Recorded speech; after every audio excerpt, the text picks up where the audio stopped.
শিবরাত্রিতে হঠাৎ প্ল্যানিং চন্দনেশ্বর মন্দিরে যাব। তাই আর কিছু না ভেবে বেরিয়ে পড়লাম চন্দনেশ্বর মন্দির যাব বলে। আর মন্দিরে যাওয়া মানে কিছু তো ফলমূল নিয়ে যেতে হবে। তাই বন্ধু বলল, যেখানে ফল দোকান দেখতে পাবি আমাকেই বলবি।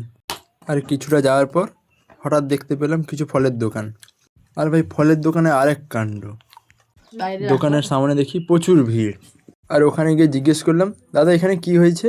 উত্তরে ওরা আমায় বলল, মার্কেটে কলার দাম কমে যাওয়ায় কলা নাকি গলায় দড়ি লাগিয়েছে।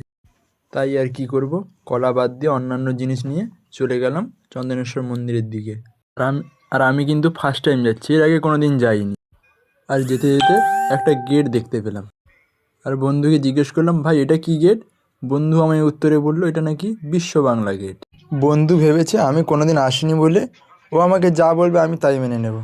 আরে ভাই, বিশ্ব বাংলা গেট তো কলকাতা নিউ টাউনে আছে। ও ভেবেছে আমি কোনোদিন চন্দনেশ্বর আসিনি বলে ও আমাকে যা বলবে তাই মেনে নেবে। আরে ভাই, আমি চন্দনেশ্বর আসিনি তো কী হয়েছে? আমি তো কলকাতায় থাকি না।